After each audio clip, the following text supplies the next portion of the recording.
Yo, what's up everybody?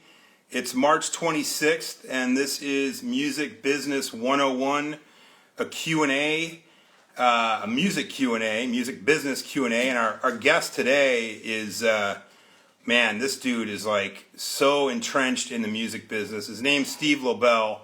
I'm sure you've heard of him or you've seen him. He's been in a ton of documentaries. We Working is his socials. So Steve Lobel will be joining us in a few minutes. I've known Lobel for, I want to say like 15 years. And he is truly someone you want to know in the music business, as he is connected. And we're going to go over all of his past and present accomplishments and who he's linked up with. But Steve Lobel will be joining us shortly, and I can't wait to interview him, and I can't wait to take questions from you guys below. So, this is your chance to ask questions to Lobel and to myself. So, looking forward to that. We'll bring him on in a few minutes. Friday night rush hour, people are late. You got to walk from your living room to your computer room to get on the Insta. So anyway, we'll wait till some more folks get here. But things are really, really looking up, you guys, in the live music world. Some states, some cities are wide open, as you know. Florida and Texas and Phoenix yesterday announced full capacity and masks optional. It's depending on how you feel about that, to each his own. But the reality is that things are looking up and things are changing and the vaccines are clearly working. People are getting vaccinated, by the hundreds of thousands each week and millions in some cases. So the vaccine is really helping with businesses being able to reopen, especially live music. So, it's really, really important that you get your shot if you believe in it. I got Buster here helping me. Hey, Buster, have him post the flyer. Now, Steve? Yeah. Okay. He has it. So, Steve's going to be joining us in a second. He's in the process of opening a dispensary and all sorts of stuff. He's going to tell us all about it. But we got a few things that I want to go over. A few notes, a few shows, announcements. Some of you guys want to get booked. Everything's behind me. You want to get booked, webookbands.com. Put your email in the newsletter slot so you can find out what we're booking, because we're adding stuff every Monday. The newsletter comes out, and we're adding new gigs and new opportunities. So the link's in the bio to put your email in. Get the Monday available gigs newsletter. It's free. You see something that you like in there or a gig that fits you, you click the button, it sends us an email. So link in bio for the newsletter. We're making merch. You guys like merch. We got a ton of merch. Thank you guys for those of you who have bought our merch. We really appreciate it because it really helps us out. So that's the notes for this stuff. Check those sites out. This is what we've got upcoming, okay? April 9th at the Federal in North Hollywood, we're doing outdoor comedy, live outdoor comedy with Matt Edgar. That's April 9th, North Hollywood. We're looking for comics for that too. Also April 9th, Francisco Martin. He was on American Idol last year. This guy's selling a bunch of tickets already. It's a live stream. We're shooting it in Los Angeles. It's going to air April 9th. You do not have to be from Los Angeles to be a support act on this bill. You can literally video your set and send it to us, and you can be a part of the show. That's April 9th, Francisco Martin, live stream. April 20th, 420, for all my stoners in LA. We are doing a double feature showing of movies at the Mint on Pico with indoor, outdoor, and a smoking patio. So we're going to show Pineapple Express. And the other movie, don't let me skip it, is Half Baked. So that's in Los Angeles, 420 at the Mint, double feature, smoker friendly on the patio, lots of great food. We've got some comics that are going to be there. 420, we're doing that. April 22nd, we're on Clubhouse. So if you guys are on Clubhouse, once a month, the staff of SHP does promoter talk, where we sit down and we're all talking about what we're working on. So promoter talk is April 22nd on Clubhouse. You can join us there, ask us questions, what shows, how to get booked, how to tour. That's April 22nd. April 23rd, live stream with Money Hill Casino. We're looking for supports. Again, the link in the bio for the newsletter. And April 24th, we are doing an indoor live comedy show at Pub Rock in Tempe, Arizona. That's with Daniel God. And we're looking for supports on that too. So again, the newsletter, link in bio, sign up for it. My next Q&A will be, it's the last Friday of every month, April 30th. We'll do this again with King Crooked, who is Crooked Eye from Slaughterhouse. We'll be talking about Eminem. We'll talk about Slaughterhouse. We'll talk about Budden. We'll talk about Royce the 5'9". We'll talk about being an independent artist. So that's April 30th. That's the next one of these, last Friday in April. That'll be with King Crooked, otherwise known as Crooked Eye. And April 28th, which is the last Friday in May, we'll be doing this with Jamie Adler, my good friend. Jamie Adler handles DJ Quick, also handled Bone Thugs, which we're going to discuss with Lobel in a second. So that's it for the notes. Again, you guys, put your questions in the bottom. This is free, right? This is like free advice from people who have been in the industry for decades, myself included. Lobel's probably been in the business longer than I have, but I've been in it for 25 years this year. So ask your questions. This is your shot. This is free. Nobody has to pay for anything. There's no courses. There's no scams going on. Ask your questions in the bottom. I've got Buster is manning the questions below, and this is your shot to ask us anything. So we'll take let's take one question or one or two questions before we bring Lobel in. So if you guys got a quick question about booking or touring or what's up, hit us with a question real quick, and then we'll bring Steve in. Steve will be on at 5:15. Got it. Who's got a question for us? Oh, we're on. Okay, so we're on a delay. So you guys, one of the things that's going to be different about touring and booking with everything changed is that you're going to play shows to venues where they're going to be 3/4 are going to be empty. And that's not because people didn't buy tickets. That's because of capacity issues with COVID. So you need to sort of prepare yourself for, playing a big room with not that many people in it. And I think most people are just so eager to perform that it's not going to matter. But you should sort of get ready for playing big rooms with not a lot of people in there. So if you're singers or whatever and you're super... one of these guys in your face, the crowd's going to be distanced, as you know. So singers prep for that. Also, your road crew. Your road crew probably going to get fever tested at the doors. You're going to all wear masks, the whole thing. So COVID protocol is just to start thinking about when you're touring. And expect the venues to be really, really strict on this.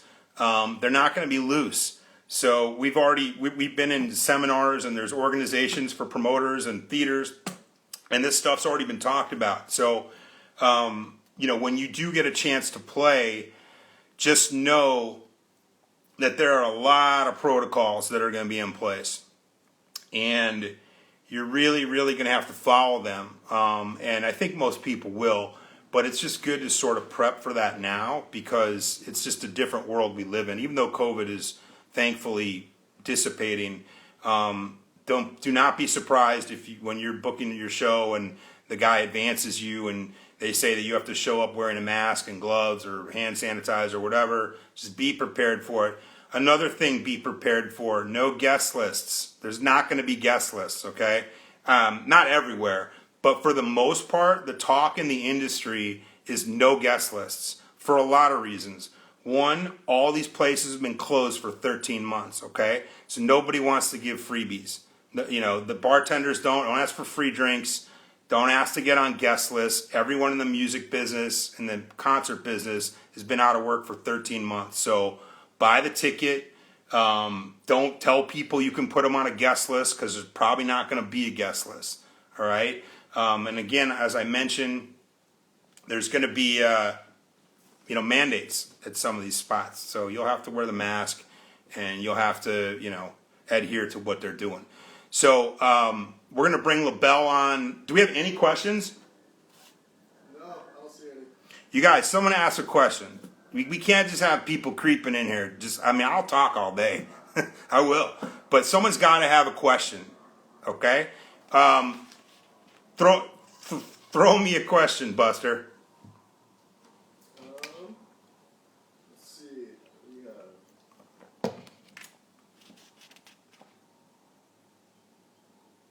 What do you got? Let me pull them up. All right.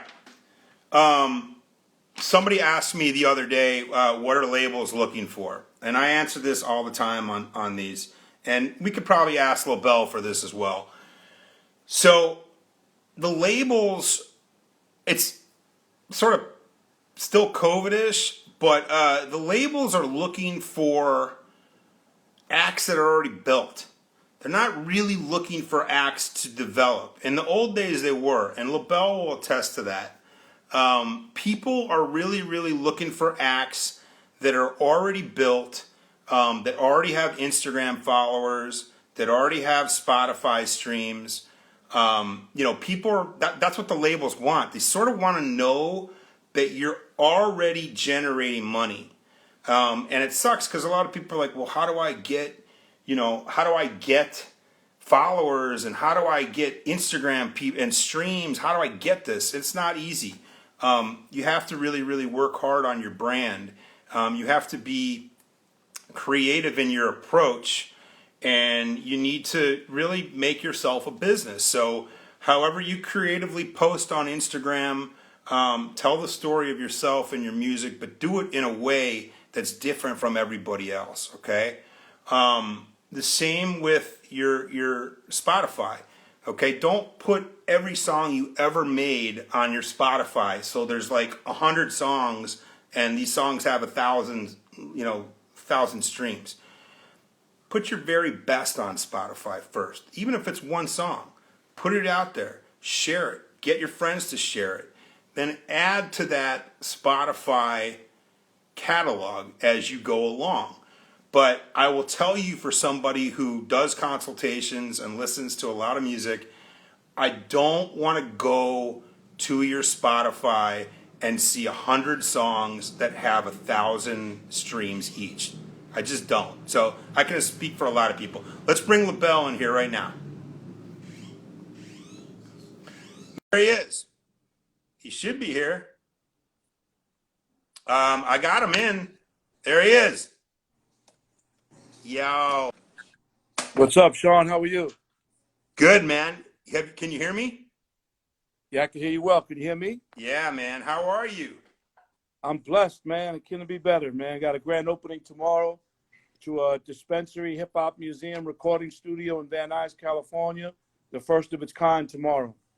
That's awesome. I know you got a ton of stuff going on, and I appreciate you taking the time out. And, I want to talk about everything that you're doing, but I want to give some of the people here a brief background of your history, how you started, and all that. And then we'll get into questions and business ventures and all that. But take us through it. I know you're born in Queens, and then take us to your first job in the music business and then to Jam Master Jay. Well, like you said, I'm from Queens, man. Never forget where I come from. I started in the music business from Jam Master Jay and Run DMC. Rest in peace to Jam Master Jay. And then I got a job at Sony Relativity. And there I got to work with Fat Joe, the Beatnuts, M.O.P., Frankie Cutlass, the Dayton Family, Bone Thugs and Harmony, Drew Down, Mac Mall, Common Sense, Schwab House, Tony Draper, which is 8-1 MJG, Mr. Mike Teeler, South Circle. Came to LA, discovered Nipsey Hussle, my partner Big U, worked with Kingston, worked with Ayers, worked with Man, now working with Scott Storch. I've worked with a lot of people. I've been truly blessed. So how do you? So let's just take it back. So because Jam Master Jay puts you on to the music business, so to speak. So how do you meet Jam Master Jay when you're in Queens? I mean, I grew up with Jam Master Jay and Run DMC. You know, from high school, I went to Jamaica High School. I lived in Queens, and you know, I was around Def Jam Records, Rush Management, Profile Records. Run DMC was signed to Profile Records. People thought they were signed to Def Jam. DJ Quick was signed to Profile Records. Russell Simmons is my mentor. They call me the White Russell Simmons. Yeah. I literally just spoke to him 5 minutes ago. He's out in Bali. I've been blessed, man, and I've been blessed to have a consistent career. I had ups and downs, but I stayed consistent, and I stayed on cruise control. Now, did you start off as like an intern in the beginning, or how did you get a Nah, gig right away? I shovel snow, rake leaves, deliver newspapers, bus tables, waited tables. I was my own boss, and I owned bars and restaurants and clubs in New York when I was 20 years old. When I ran around Run DMC, I was carrying Adidas bags, and I was trying to figure out, like, what's my job going to be? How am I going to get paid? You always got to start at the bottom. If you want to call it interning, whatever. There's no ego here. There's, no shame to the game. And I carried Adidas bags, and I got to travel the country. And if I had to drive the van, I drove the van. And then, one day I met someone over at Sony Relativity, and they asked me if I wanted to have a job. I'd never really worked for somebody. And the rest was history. I started doing retail promotions, radio promotions, then became an A&R. I had no idea about none of this stuff. I learned as I went. Opportunities don't knock all the time. You got to take advantage of opportunities in a good way. And that's what I did. Yeah, which is awesome because it sounds like, I think they still call them street teams, but I know you and I used to call them street teams when, Right. And street teams, you guys are the people that do drive the van with the merch. These are the people that put the posters up on the freeway. These are the people with the flyers that are going to the record shops. They're handing out the free CDs. So like street teams are super important, and that's a good way if, you can intern for a street team or a radio station, and then it can sometimes turn into a job at a label, like what happened with Steve. Yeah, we hired street teams across the country, and when people say they don't need to check in, we used to check in. You go to Chicago, we check in because you know why? We want to know who's got the guns, we want to know who got the weed, who got the connect to get the soul food, who got the connect to go to the basketball court in the gym, who got the connect to go to the shoe store because you want to know who's got the right mall to go to. So, the street reps, they were our guys and eyes and ears in those cities to take us and move around. And it's funny because the Cannabis Museum Dispensary studio that we're opening tomorrow, I saved and curated so many promo things like you talked about, from T-shirts, to posters, to stickers, to keychains, and it's all explored throughout this museum that we're opening. So, the game has changed. I've been in the game over 30 years, and it's all about staying consistent. I call myself a dinosaur, but I'm fossil fuel because I stay relevant. I just want to let you know you're like a rock star, man. This pandemic got you growing. Look at this look. I mean, a lot of people I haven't seen. One of the things I love about doing this, and we had Atron Gregory on the last one. So I love that some of you guys that are our guests on here haven't seen me in a year plus. So when they see the new look, they're like, "Holy shit, who's that dude?" Yo, the video you tagged me this morning that I flipped, I'm like, that's not Sean. And I just want to say this real quick. Whoever's in this live, people like Sean, we need to be praying for to stay in business, because throughout this pandemic, so many artists had no money coming in from doing shows. And Sean Healy's a legend in booking shows and promoting shows. And I always tell everybody through this pandemic, you should be praying that the independent promoter's still in business, because everybody don't get to do Coachella. Everybody don't get to do Rolling Loud. They need guys like you who book those 3,000, 5,000 seaters, even those 1,000 seaters. Yeah. Guys like you across the world went out of business because, there's no live shows. Yeah. I was praying for guys like you, because without you, there's no artists getting booked, because venues are going out of business, promoters are going out of business. So I just want to let you know I salute you, bro. Thank you, bro. It's been really tough, man. But my team that I have is hung in there. We obviously had to lay people off, but we're bringing people back. We had to stay creative during this process, which is what gave birth to this thing that we're doing, that, and we're making the merch and all that stuff, Nice. So we stayed in the mix. Things are coming back. And we'll be right there, and we plan on being busier than ever. But Only yeah, the strong survive, bro. Only the strong yeah. survive. And I just want to let you know I respect you and Thank I you, man. appreciate you and I love you. And I'm Thank you, giving you your brother. roses now while you alive, man. Thank you. Well, it's been, this is our 25th year. So I've seen it all, and you've seen it all. And, it's a different business now, but it's still music and it's still fans and it's still entertainment. Like you said, the key word is business. I'm not in the music industry. I'm in the music business. Exactly. And that's why I created the We Work in University platform, right, where you're in one of the modules. Where I want to go modules. over all that. I just want to finish up your story because I want people to know, a lot of people in here know you, but some people don't. And they've seen you in documentaries and whatnot. So how do you meet Eazy-E at Sony Relative? Yeah, so Ruthless Records was distributed to Relativity Sony. Okay, and when Ruthless was distributed to Relativity, I was working there. And at that time, Ruthless had MC Ren, Eazy-E, Bone Thugs and Harmony, Ap Band Clan, which is will.i.am, and Bloods of Abraham. So at the end of the day, and that's how I met Eazy. Last time I saw Eazy, he came to New York with Bone Thugs. We had gone to the tunnel, legendary tunnel, and that's where Ice Cube and Eazy ran into each other in the Straight Outta Compton movie. I was there with Eazy with two members of Bone. They were beefing at that time. They spoke. Eazy wanted to walk back to the hotel. It was cold. He was wearing a flannel. It was, and he walked back. And I never seen him again. He got pneumonia, supposedly, and he passed away. So does Eazy-E, he turns you on to Bone Thugs, essentially? Yeah. Yep. And then you meet Bone Thugs and they're teenagers, and you're just blown away by them? Nah, he introduced me to them, and then at the end of the day, they didn't know anybody really. And we just caught an organic relationship, and they became my my little bros. And I've been working with them over 20 years, and we've been through so much good ups, downs, the bads, the ugly, and they really considered my family. We made a lot of history together, won a few Grammys together. Yeah, and they family, And did you take on Bone as management? Yeah, first I took over like the whole solo projects and the Mo Thug Records projects, and then I became the manager.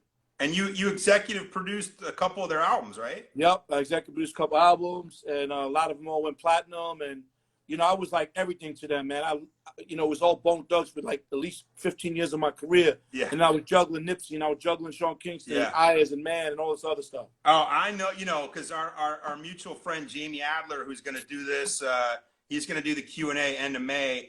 I just remember being around you guys and, at House of Blues Sunset and all that. And like one guy's late, one guy misses the flight. Like, you're managing 5 guys. Man, I keep telling people, I'm glad you said that's like managing 5 Kanyes, to believe it or not. You got 5 guys with their own cliques. You got 5 guys with different emotions, egos, attitudes.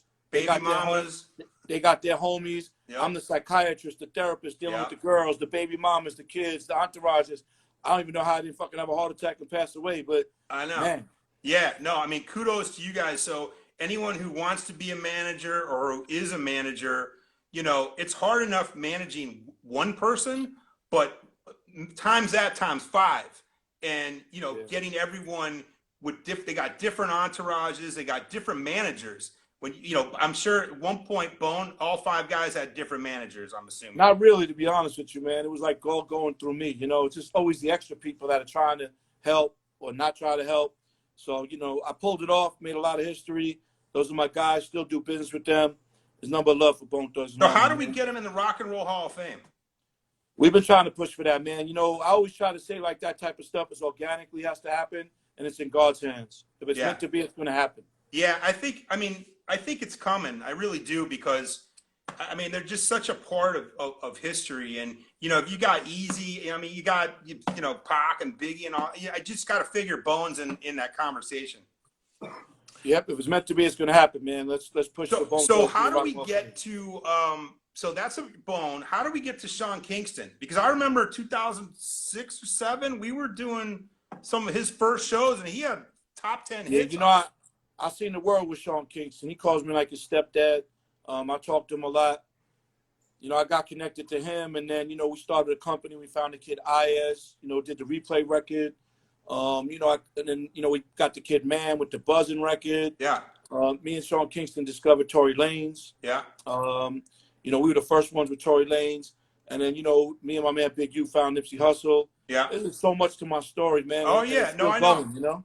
I'm trying to. There is so much, and I'm not trying to take up too much of your time. I just want people No. to hear it right from your mouth. So who introduces you to Sean Kingston? Man, who was this? Sean Kingston, J.R. Rodham and Zach Katz. And now Sean Kingston's a good example, right? Because he had, I mean, I don't know, you know, but how many top 40 hits did he have off? He had so many hits, man. I've seen the world multiple times with him. He was 16 years old when I started working with his mother was in jail. His father was deported. You know, I had to teach him a lot of stuff. I had to mentor him, be like a father figure to him. You know, he didn't want to get out of his room to do the shows. He'd make it $250,000 to do a show. He didn't want to stand on stage for 30 minutes. I kick his door open, get him on the stage. Yeah. You know, now he don't want to get off the stage, but I had to really mentor him like I do with a lot of artists. But Sean had a lot of hits.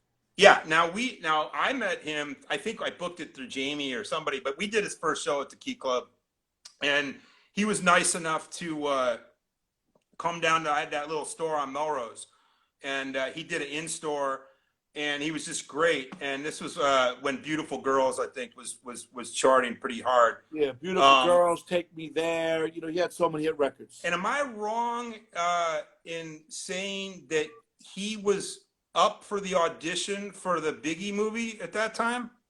No. Okay, I thought he was being considered to play Biggie. I mean, he was considered to a lot of things, but you know, it wasn't meant to be. Yeah.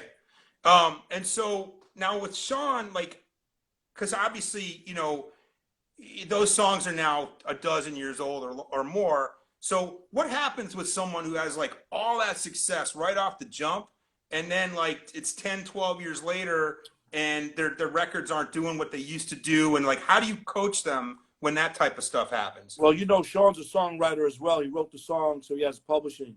And a lot of artists don't know about publishing, or they give away their publishing, or they sell their publishing. And, you know, Sean's able to, you know, write songs for other people. And, you know, of course, everybody took a beating the last year. He had a lot of money on the table to do live shows. But, you know, he just weathers the storm and was, you know, like, you got to know how to diversify and multitask and have different opportunities to make money. But, you know, he's a songwriter.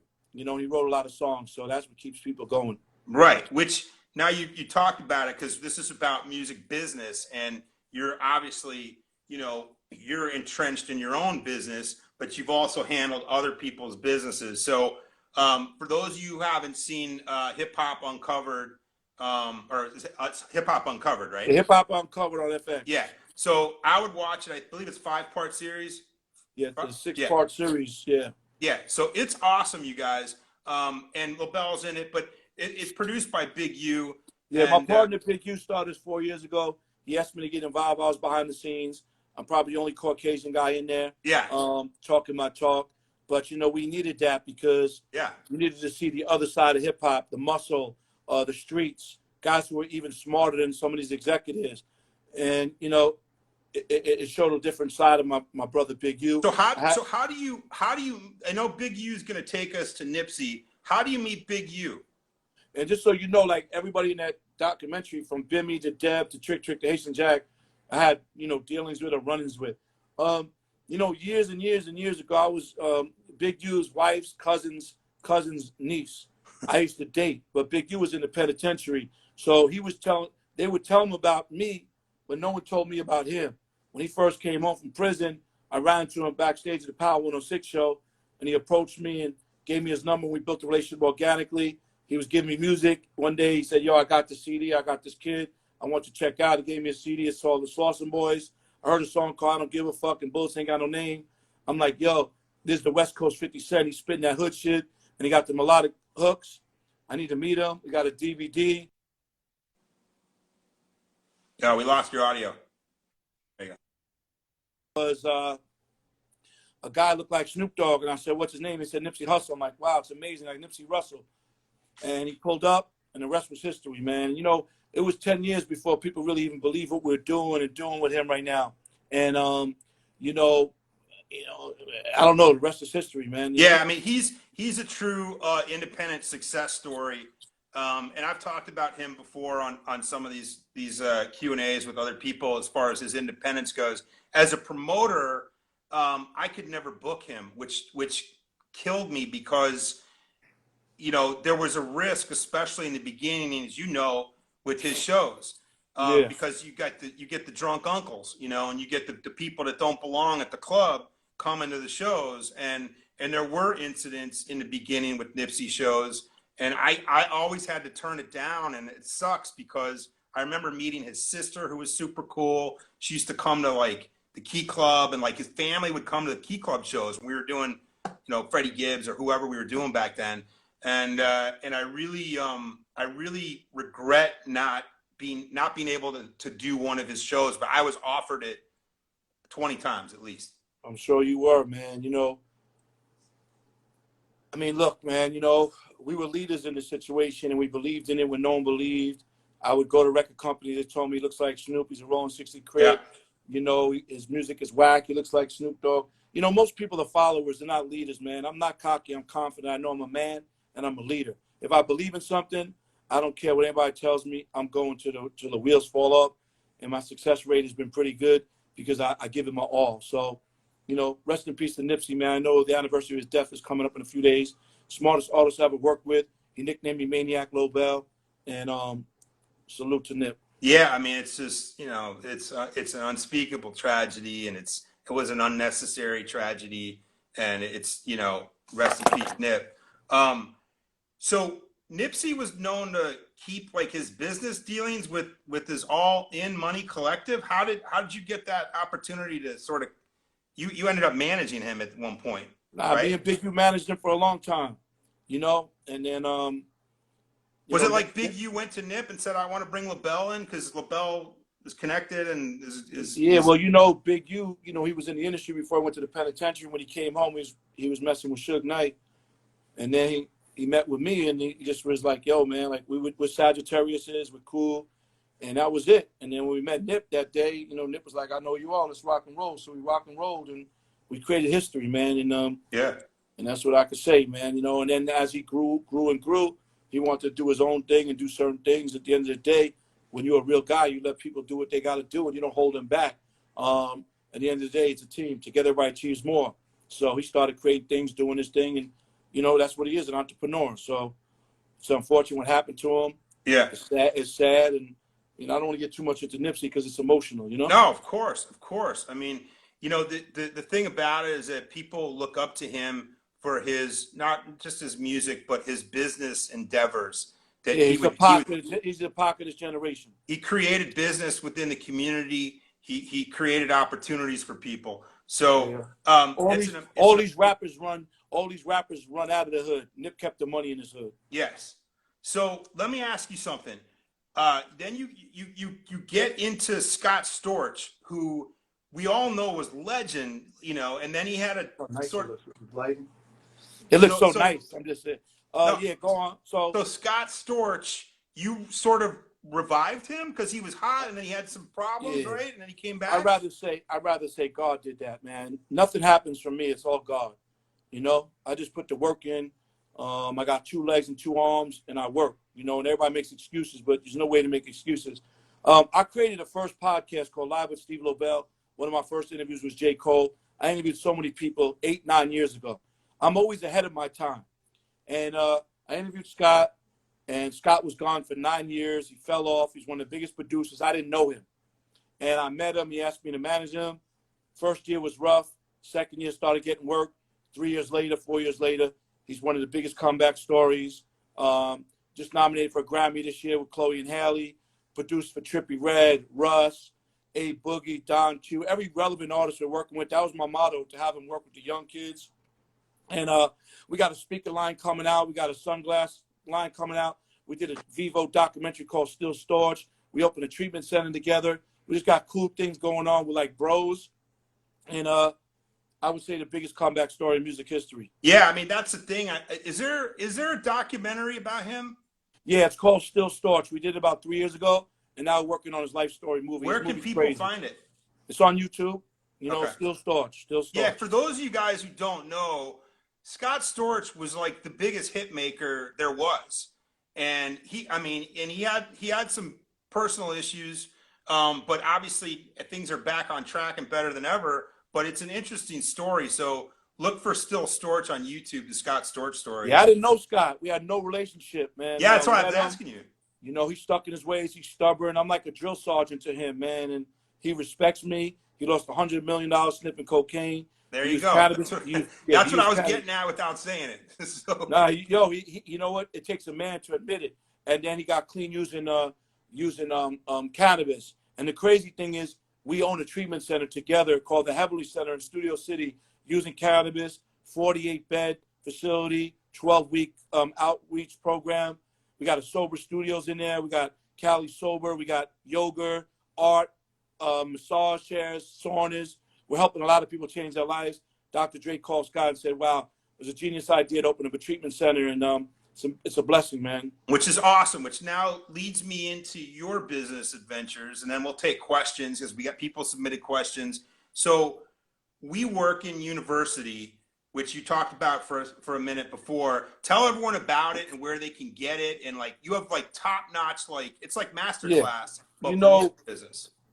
You know, look, if anybody in here doesn't know who I am, just Google me. I had a long career, a dope career. You know, I just want to shout out the Dog in the Yard podcast. I'm executive producer on that. It's about prison reform, where we interview a lot of people that come home from prison. So I want to shout that out. My man Pistol Pete, my man Boxing Dice in there. I even just did an interview for the show I executive produced, because people don't know I've been arrested a few times, so I told those stories. It's another side of me. But I created an online college called We Work in University, with 75 modules. You're in one of the modules talking about, you know, promoters and club promoters and concerts. We have Gary Vee talking about entrepreneurship.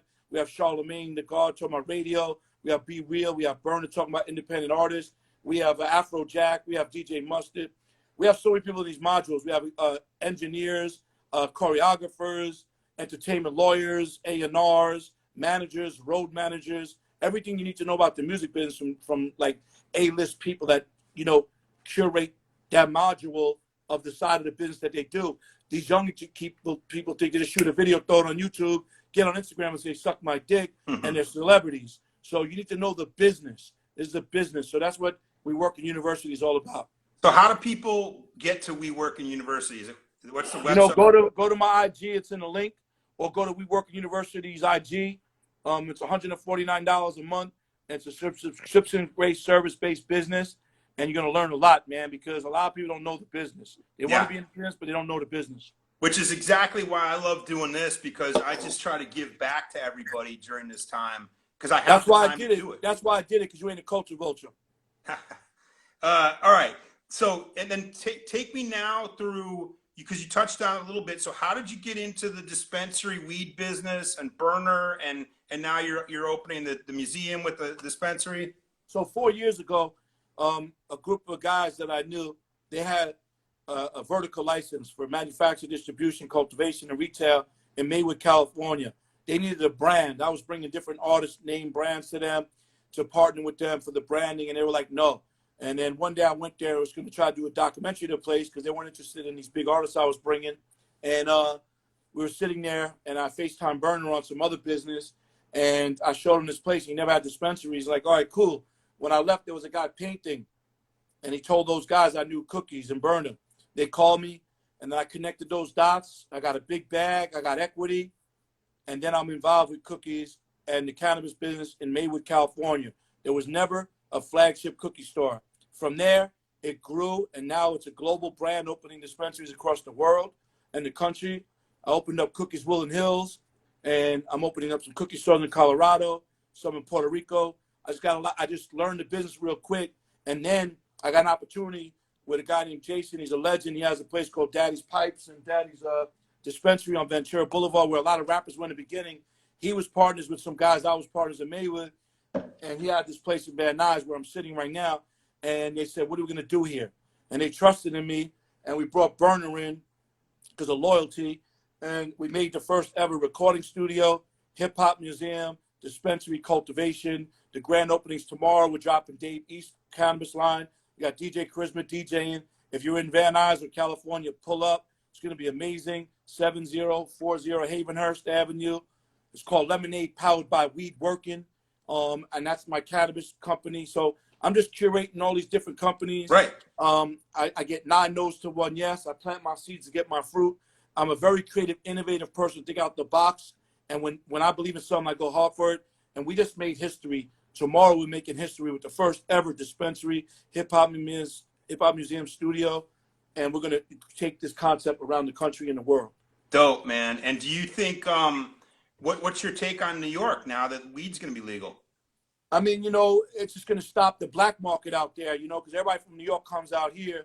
It hurt us a little bit, but, we're opening in Massachusetts. We're all over the place, man. And hopefully, shout out my man Premium Pete. So, maybe we go into New York once we get a legal Jersey. Yeah. But, Cookies is a big corporation. So they find these licenses and they open up. Some I bring, some I lose. So at the end of the day, shout out my man Burner, who gave me the opportunity.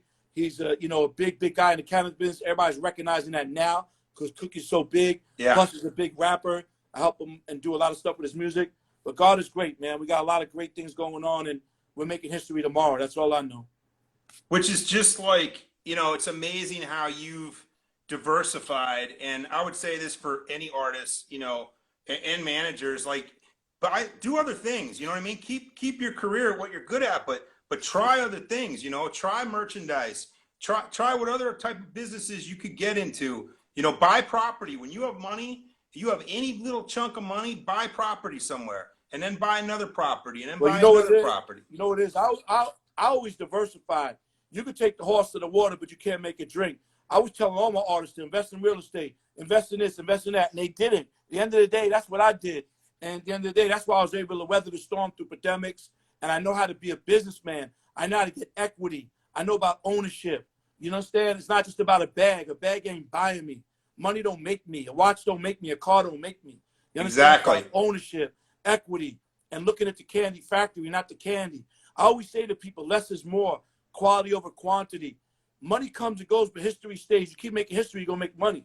Everybody's like, yo, what's up with the bag? Or, yo, what's up with this?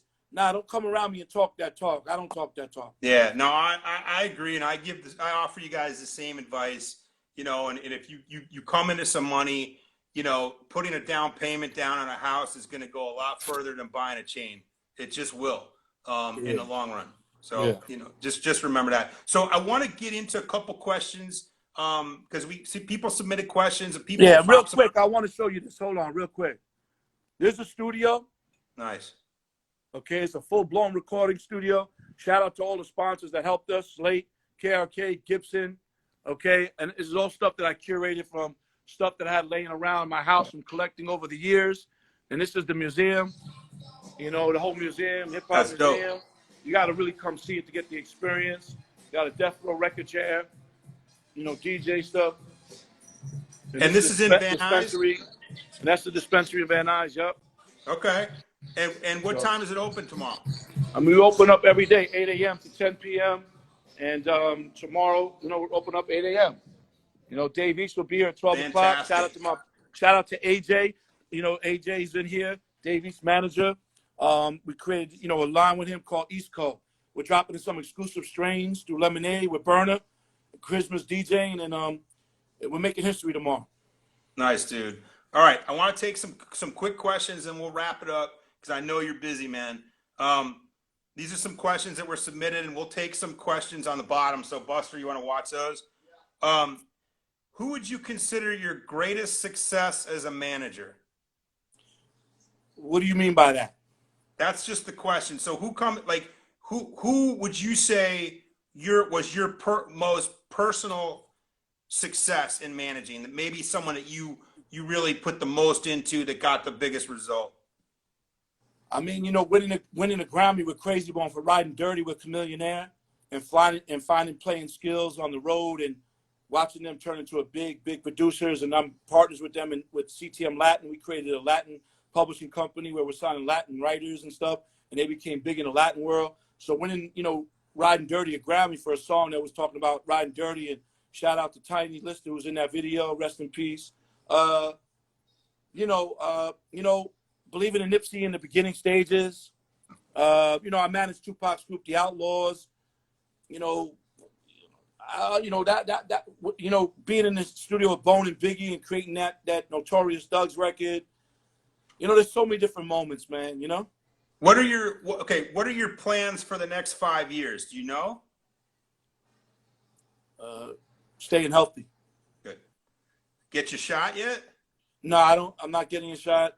I thought it was all political with this pandemic. At the end of the day, I've been blessed, thank you, Lord, and I didn't get sick. But my every day of my life, I pray that I just stay healthy and my dad stays healthy. And all my Yeah, how is your dad? And my dad is amazing. He got the shot. He didn't catch the virus. Pray for he got all my his shot? Yep. Good. I pray for all my partners and all my businesses that their families stay healthy. You know, that's what I'm about, man. Health and you know, at the end of the day, everything else we could buy. And, you know, it's sad that everybody just started worrying about their health when the pandemic came. You know, I exercise 2 hours a day and I do cardio. You know, I drink a lot of water. But, you know, people started worrying about their health when the pandemic came. You should always worry about health because without health, there's no wealth. There's no life. And, you know, just being happy, man, and living life, man. You know, I didn't find my happiness till years ago. My mother passed away. And I'm just blessed, man. I'm doing stuff that makes me happy. Good. It's good to hear. So would you sign or manage a new artist if it came across your desk? You know, it all has to happen organically.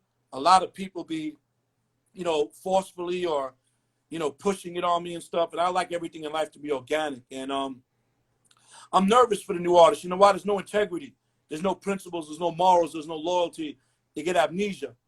And as a manager, it's a thankless job. You're a high-paid babysitter. You're a psychiatrist. You're a fucking therapist. You're a loan shark. And to be honest with you, man, it has to happen organically. Working with Scott the last 5 years, it's good because I don't got to travel and I don't got to do this. And we're just creating all these other businesses. But when you manage an artist, man, you know, you got to go on the road. As you get older, it takes you away from different things you want to do. And a lot of these new artists get, you know, they get amnesia and there's no loyalty and they get a little hit or they get a little fame and they forget. So I'd rather not want to fucking smack someone. So it's got to be organic, and if it's meant to be. But, you know, there's a lot of great, talented artists out there. I'd rather take these young, hot artists and put them with Scott and build that up.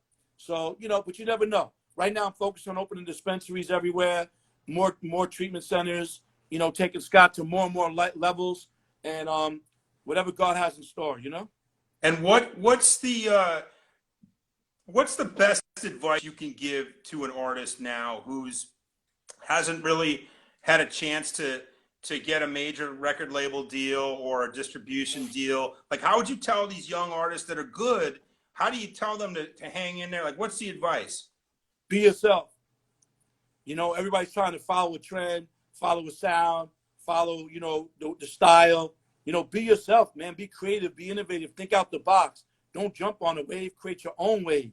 You know, don't worry about numbers, even though record companies like, oh, how many views you got, how many followers you got. Just make creative music, creative visuals, and put the work in. Nothing happens overnight. It took Nipsey, Kendrick, all these people 10 years. You know, if it does happen overnight, it comes away from you. But more importantly, learn the inside of the business too. Because if you start blowing up overnight, you need to know the business. So you don't say that someone fucked you, robbed you, stole from you, took from you, all that stuff. You know what I'm saying? No, 100%. So, you know, that's why it's so important, you guys. Like, I fully believe in this. I say this on all these. Great music will find its way. It'll find its ear.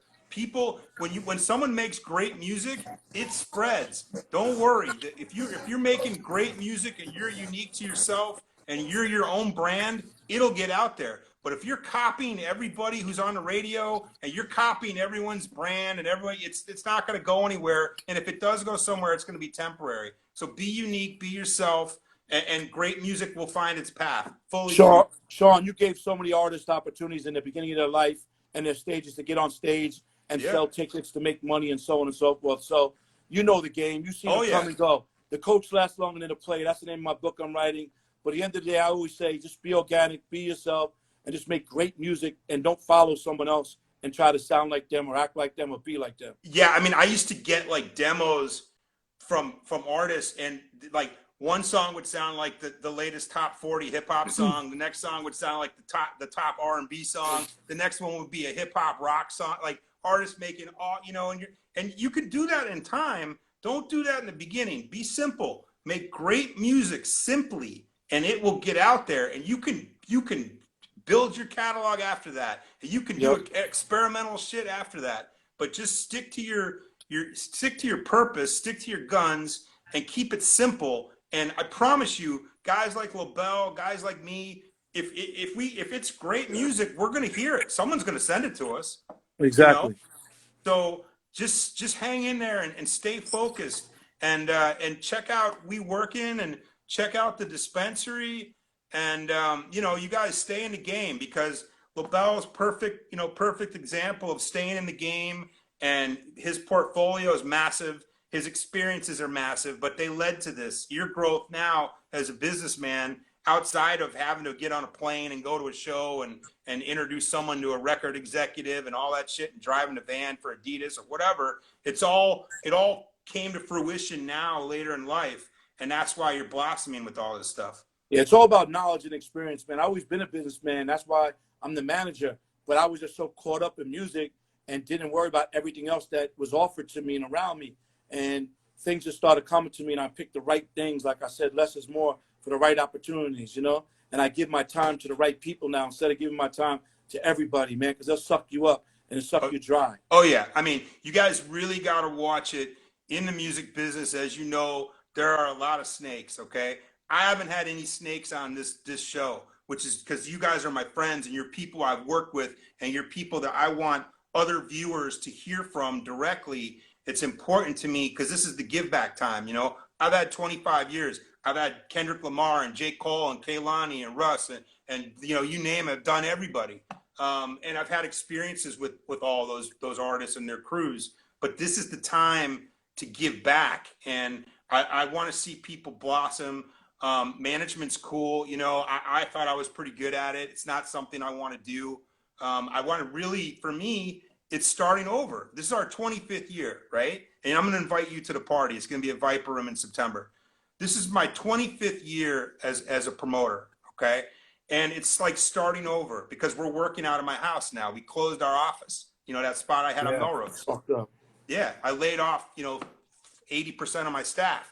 We're coming back. We're coming back strong. It gets greater later, man. And you know what? We wouldn't be around this long if we did bad business. Yeah, so it's like, I feel like a give back, and that's why I want to help artists the best that I can, at least with the knowledge that we have.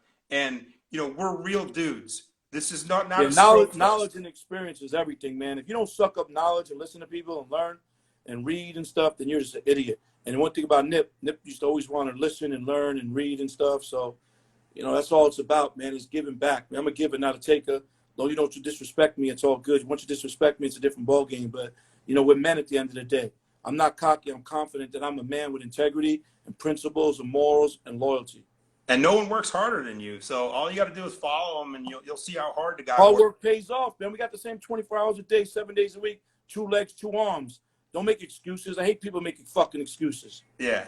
I don't take no for an answer, man. And I'm the follow-up king, and I'm the leverage king. That's right, man. Well, I can't thank you enough for doing this. And is there any questions, Buster, or should we wrap? Shout out Buster. Buster's out there. We're still distancing, but we work out of here on the back patio, which you've been here for a Super Bowl party before.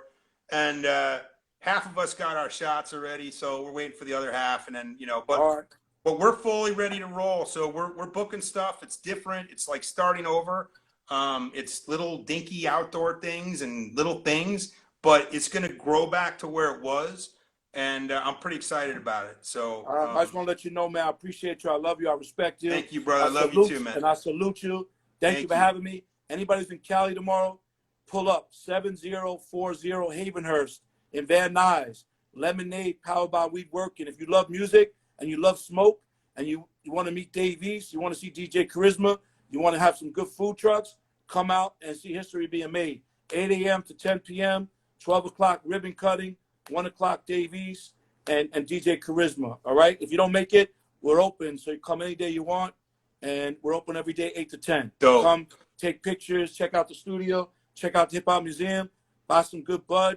The East Coast is going to be exclusive here for a while. Dave East this thing. We got the YG strain here, Shy Glizzy strain here. Everybody does rap music. We got product is here. We got the exclusive drop tomorrow of lemonade, never seen or smoked before strains. And that's it, man. We're making history. That's all it's about. I love making history. All right, that's straight from the horse's mouth. I'm gonna send you some of our gear. Yeah, I need that. You'll It's appreciate it. boombox. Back to basics hoodie. I'll get one out to you. And thank you guys so much. Steve, thank you. I'm gonna go through a few more notes, take some booking questions from everyone. And thank you, man. Stay safe and healthy. I'm gonna try to come out there. All right, salute to my man Hip Hop. He dropped the video today. And everybody else in this chat. Shout out to little Buddy, Fly Guy Buddy, got a kidney. It's my little guy. And everybody who's in here that's saluting me and respects me. If you support me, post for me, pull up on me. You know, nothing wrong with supporting one another. You know, we got to help each other. We got to support each other, man. That's all it's about. All right? God is all right, good. Man. Peace. Take care, buddy. Peace. All right, you guys. So that was Lobel, you guys. How awesome was that? All right. Again, this is free advice. So nobody gets paid for this. We're not, you know, this is all for you guys. So I'll take a couple questions. If you guys want to book with us, webookbands.com. That's the website that shows you everything we're doing. You like our merch, Back to Basics hoodie. We got these snaps. Grab the snaps. Our equality line. Equality. So our merch is at shpmarket.com. You guys, this is free. So, you know, you heard me talk about it. We're operating on bare bones skeleton. So if you guys grab some merch, it helps us out because I'm still paying people, even though we're not doing a ton of shows. So grab some merch at SHP Market. Thank you guys so much. I'm going to go through these notes real quick and then we'll sign off. April 9th, live comedy at the Federal in North Hollywood with Matt Edgar. April 9th, Francisco Martin from American Idol. That's a live stream, April 9th. April 22nd, we're on Clubhouse. We do promoter talk once a month on Clubhouse where the whole staff of SHP, we get on Clubhouse and we tell you what we're working on, what we think's going to happen, where the shows are. So that's Clubhouse at We Book Bands. If you're in Los Angeles, 420 at the Mint on Pico. We're doing a double feature movie showing with a smoker patio. We got Pineapple Express and I always fuck this up, Buster. What's the other movie? Half Baked. Half Baked and Pineapple Express, 420 at the Mint on Pico. Come smoke out, watch the movie, get some foods. It'll be good. Money Hill Casino is a live stream, April 23rd. We are doing live streams, you guys. We're gravitating back to live shows, but we're doing really high quality, like TV, like quality live streams. We're bringing in American Idol camera crews. We're renting out big theaters. You can actually, the link in our bio, click on the live stream links and you'll see the quality of what we're doing. It's not like, you know, an Instagram live stream. We're doing like full on like television. We're producing TV live stream stuff. So that link's in the bio too. We're doing comedy in Tempe on April 24th. The next Q&A is April 30th with Crooked Eye, King Crooked, right here. And that one's going to be, we're going to be talking about mostly independent artists and how to get signed. And we'll talk about Slaughterhouse and M and Royce and all that. But that's April 30th, last Friday of every month. And then May 28th will be with Jamie Adler. Jamie Adler is my bro. Jamie Adler, we touched on a little bit with Lobel. They were partners in booking and handling Bone Thugs for most of, I want to say, the 2000s. So Jamie, who now lives in Australia, he also manages DJ Quick. Jamie Adler will be our guest in May. So you guys hang in there. Grab some merch, please. Like I said, it's cheap, but it helps us. So you could spend $20 on a t-shirt or a hoodie, or $30, it really helps us. shpmarket.com. You want to get booked, webookbands.com. Hit the bio link, has where you put your email in. And thank you guys so much, okay? So everyone stay safe. Thank you, Buster. We're going to do this again on April 30th with Crooked Eye. And you guys be safe. Get your shots. Some people don't want it. I say get the shit. Let's get out of this. Let's get back to a club in every city. Let's rock out and get your shot. Stay healthy and peace out, you guys. Thank you so much. Grab the merch, please, and book with us. And we'll see you next month with Crooked Eye. Peace.